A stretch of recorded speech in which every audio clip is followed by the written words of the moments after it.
Hello and welcome to the channel. Thank you for taking the time to stop by. If you have not already, please subscribe. Click the thumbs up if you appreciate this video while watching. Let us begin. Money and gold. The Bible teaches that the love of money is the root of all evil. But maybe money by itself is not the root. Money has helped more people than can be named in one day. It is the love of money, defined as greed, that motivates certain members of society to acquire large quantities of money. It becomes important, then, for the members of the middle class to understand what money is and how it works. Money is defined as anything that people will accept in exchange for goods or services in a belief that they may in turn exchange it for other goods and services. Money becomes a capital good.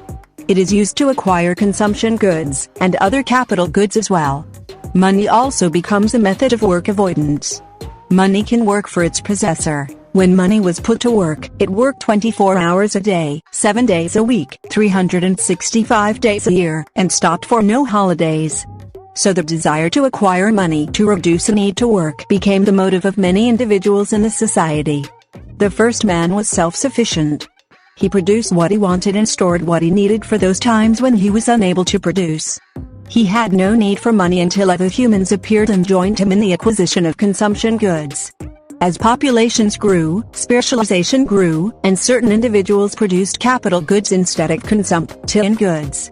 Man soon discovered that he needed something as a store of value to enable him to purchase capital goods when he was not producing consumption goods.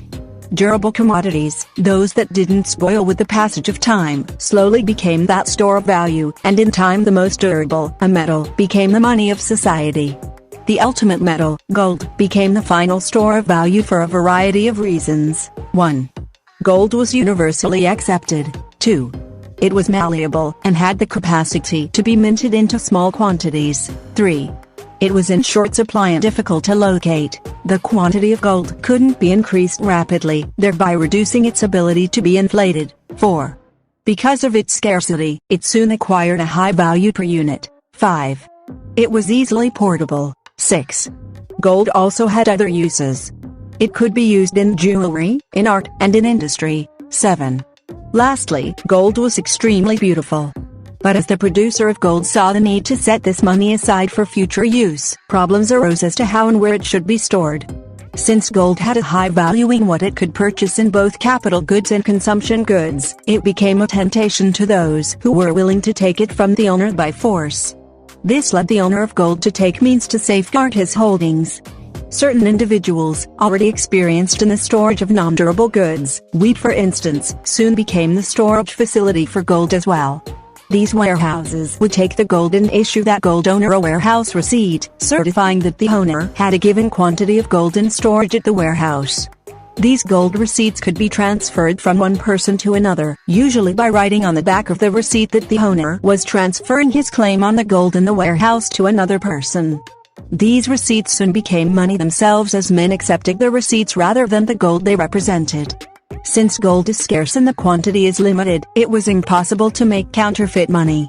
It was only when the warehouseman realized that he could issue more gold receipts than there was gold in the warehouse that he could become a counterfeiter. He had the ability to inflate the money supply, and the warehouseman frequently did this. But this activity only acted temporarily because as the quantity of gold receipts in circulation increased, because of the economic law known as inflation, the prices would NSE. The receipt holders would start to lose confidence in their receipts and return to the warehouseman to claim their gold. When more receipt holders showed up than there was gold in the warehouse, the warehouseman had to go bankrupt, and frequently he was prosecuted for fraud. When more receipt holders ask for their gold than there is gold in the warehouse, it is called a run, and is caused because the people have lost faith in their paper money and have demanded that the society return to the gold standard where gold becomes the money supply. The people's check on the warehouseman, that is, their ability to keep the warehouseman honest by constantly being able to redeem their gold receipts, acted as a restraint to the inflation of the gold supply. This limited the greed of the counterfeiters and forced them into looking for alternative methods of increasing their wealth. The next step was for the counterfeiter to ask the government to make the gold receipts legal tender and also prohibit the receipt holder from redeeming the receipt into gold. This made the paper receipt the only money able to be circulated. Gold could no longer be used as money. But this posed an additional problem for the counterfeiter. He now had to include the government in his scheme to increase his personal wealth. The greedy leader of the government, when approached by the counterfeiter with this scheme, often decided to eliminate the warehouseman altogether, off with his head, and operate the scheme himself. This was the final problem for the counterfeiter.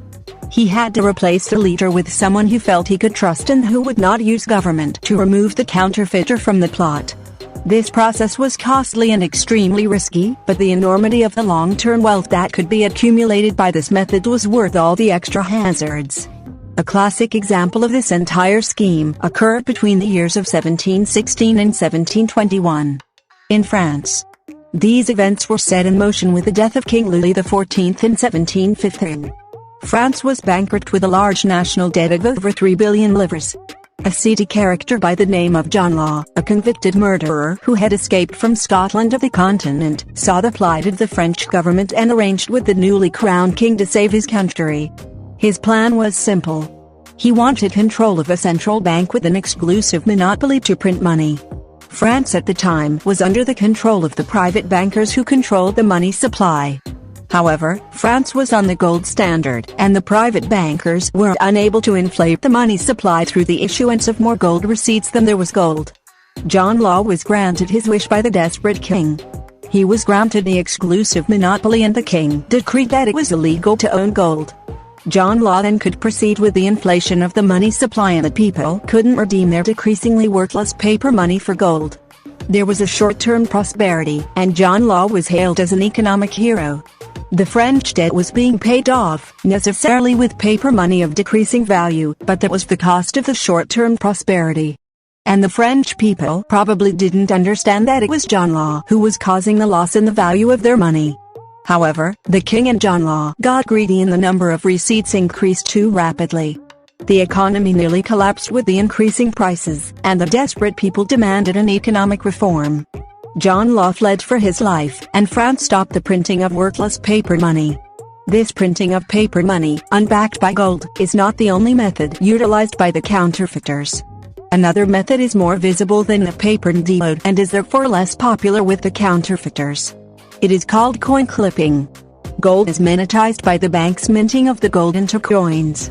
This process involves the melting of the gold into small, uniform quantities of the metal.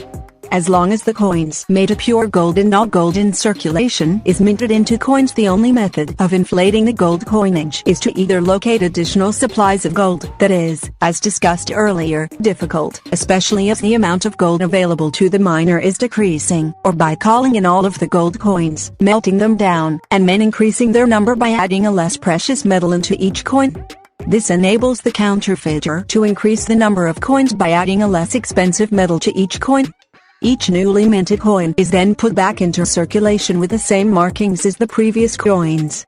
The public is expected to use the coin exactly as before, except that there are now more coins in circulation than before, and as surely as economic law, the increase in the money supply causes inflation, and prices rise. The early Roman Empire practiced this coin clipping in what has become a classic example of the coin clipping method. Early Roman coins contained 66 grains of pure silver, but, due to the practice of coin clipping, in less than 60 years their coins contained only a trace of silver. Coins clipped of their value by the addition of less precious metals soon drove out the silver coins that remained, in keeping with another economic law, called Gresham's Law, which states, "Bad money drives out good." As an illustration of this law, the clipped coins, minted during the middle 1960s and placed in circulation by President Lyndon Johnson's administration, have forced the silver coins out of circulation. America's founding fathers were concerned with the practice of coin clipping and tried to keep this power out of the hands of the counterfeiters. Unfortunately, they did not completely restrict the government's ability to clip the coins when they wrote the following congressional power into the Constitution. Article 1, Section 8. Congress shall have the power to coin money, regulate the value thereof, and fix the standards of weights and measures. There are several interesting thoughts contained in that simple sentence. First, the only power Congress has in creating money is in the coining of it. Congress has no power to print money, only to coin it. In addition, Congress was to set the value of money, and the power to coin money was placed together in the same sentence as the power to set the standard of weights and measures. It was their intent to set the value of money just as they set the length of a 12-inch foot or the capacity of an ounce or a quart. The purpose of this power was to set constant values so that all citizens could rely on the fact that a foot in California was the same as a foot in New York. A third way to inflate the gold standard consists in calling in all of the gold or silver coins and replacing them with coins made of a more plentiful metal, such as copper or aluminum.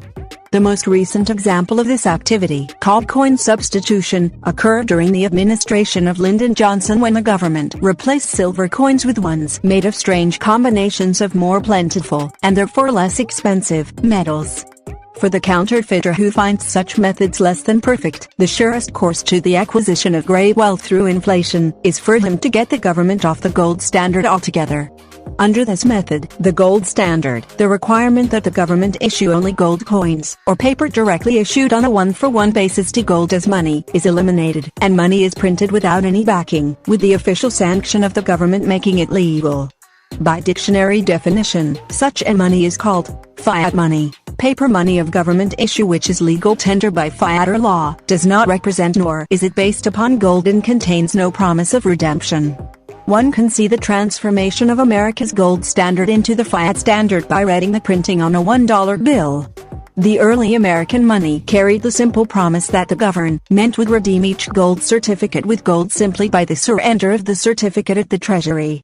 The series of 1928 dollar had changed this promise on the front of the bill to redeemable in gold on demand at the U.S. Treasury or in good or lawful money at any Federal Reserve Bank. There are those who question the true nature of this dollar if its holder can redeem it for lawful money at a reserve bank. Does it mean that what the holder was trading in was unlawful money? In any event, by 1934, the $1 bill read, "This note is legal tender for all debts, public and private, and is redeemed in lawful money at the Treasury or at any Federal Reserve Bank." And in 1963, this wording had again changed to, "This note is legal tender for all debts, public and private." This bill was no longer redeemable in lawful money, so the question of whether the previous money was unlawful money is now moot. But even more importantly, the bill was now a note. This meant that this dollar had been borrowed from those who have an exclusive monopoly on printing paper money, and the ability to lend it to the U.S. government. The bill identifies the source of the borrowed money, the Federal Reserve System. The top line of the bill reads Federal Reserve Note. America was on the gold standard until April 1933, when President Franklin Roosevelt ordered all Americans to turn their gold bullion and gold coins into the banking system. For their gold, the American people were given irredeemable paper currency, fiat money, by the banks who turned the gold over to the Federal Reserve System. President Roosevelt called in America's gold without benefit of a law passed by Congress by using an unconstitutional presidential executive order. In other words, he did not ask Congress to pass a law giving him the authority to call in America's privately owned gold. He took the law into his own hands and ordered the gold turning. The president, as the chief of the executive branch of the government, does not have the power to make laws, as this power constitutionally belongs to the legislative branch. But the American people were told by the president that this was a step to end the national emergency brought about by the Great Depression of 1929, and they voluntarily turned in the majority of the country's gold. The president included in his executive order the terms of the punishment if this order was not complied with. The American people were told to turn in their gold before the end of April 1933, or suffer a penalty of a fine of $10,000 or imprisonment of not more than 10 years, or both. Once the majority of the gold was turned in, President Roosevelt on October 22, 1933, announced his decision to devalue that dollar by an ounce, in that government would buy gold at an increased price. This meant that the paper money that the Americans had just received for their gold was worth less per dollar. $1 was now worth 1/35 of an ounce of gold rather than approximately 1/20 as it had been prior to the devaluation. Roosevelt, when he announced this move, made the following statement in an attempt to explain his action. "My aim in taking this step is to establish and maintain continuous control. We are thus continuing to move towards a managed currency." It is rather ironic, and also extremely revealing, that Democratic candidate Roosevelt ran on a 1932 Democratic platform that supported the gold standard. However, not all of the American gold was turned in. By February 19, gold withdrawals from banks increased from $5 to $15 million a day. In 2 weeks, $114 million of gold was taken from banks for export and another $150 million was withdrawn to go into hiding. The gold was being called in at $20.67 an ounce, and anyone who could hold their gold in a foreign bank only had to wait until the price was raised by the government to $35 an ounce and then sell it to the government at a rather substantial profit of approximately 75%. A similar profit was made by a Roosevelt supporter, Bernard Baruch, who invested heavily in silver. In a book entitled FDR, My Exploited Father-in-Law, author Curtis Dole, Roosevelt's son-in-law, recalls a chance meeting with Mr. Baruch in which Baruch told Mr. Dole that he had options on 5/16 ths of the world's known silver supply. A few months later, to help the Western miners, President Roosevelt doubled the price of silver. A tidy profit. It pays to support the right people. There were some, however, who saw the sinister purposes behind these maneuvers. Congressman Louis McFadden, chairman of the House Banking Committee, charged that the seizure of gold was an apparatone run for the benefit of the international bankers. McFadden was powerful enough to ruin the whole deal and was preparing to break the whole deal when he collapsed at a banquet and died. As to assassination attempts had already been made against him, many suspected poisoning. A giant step in the direction of remedying this dilemma, of returning to a gold standard, occurred in May of 1974, when legislation was signed by the president allowing the American people to once again legally own gold. This legislation did not put the United States back on the gold standard, but at least it afforded those concerned about inflation an opportunity to own gold should they choose to do so. However, those who purchase gold have two generally unknown problems. One is the fact that the price of gold is not set by the free market, where two parties get together and arrive at a mutually satisfactory price. It is set twice a day on the London gold market by 5 of Britain's leading dealers in bullion. They meet in the offices of N.M. Rothschild & Sons, the Citibank, and agree upon the price at which all are prepared to trade in the metal that day. So the price of gold is not set by the free activity of buyer and seller, but by 5 bullion traders. Even though the purchaser of gold still thinks that the gold he purchased belongs to him, the American government still may call it in. There is a little-known provision of the Federal Reserve Act that reads, whenever in the judgment of the Secretary of the Treasury such action is necessary to protect the currency system of the United States, the Secretary, in his discretion, may require any or all individuals to pay and deliver to the Treasurer of the United States any or all gold coins, gold bullion, and gold certificates owned by such individuals. So if the government wants to recall the gold of the American citizen, it has but to use this law in the force of government, and it will be called in. And the only options the gold owner has to surrender his gold or face the penalties of the judicial system. But the government also has the power to call in paper money by destroying its value through a rapid increase in the money supply. This process is called hyperinflation. Perhaps the classic example of this method of calling in the paper money occurred after World War I, when Germany destroyed the value of the German mark by printing large quantities of nearly worthless new marks. After the end of World War I, the peace treaty signed by the belligerents, called the Treaty of Versailles, required that the defeated German nation pay war reparations to the victors. The treaty had fixed the amount that Germany must pay in reparations at 269 billion gold marks, to be paid in 42 annual installments. The entire process was initially set into motion when the Reichsbank suspended the redeemability of its notes and gold with the outbreak of the war in 1914. This meant that the German government could pay for their involvement in the war by printing fiat money, and by 1918, the amount of money in circulation increased fourfold. The inflation continued through the end of 1923. By November of that year, the Reichsbank was issuing millions of marks each day. In fact, by November 15, 1923, the bank had issued the incredible sum of 9,280,000,000,000,000,000,000,000 quintillion paper marks.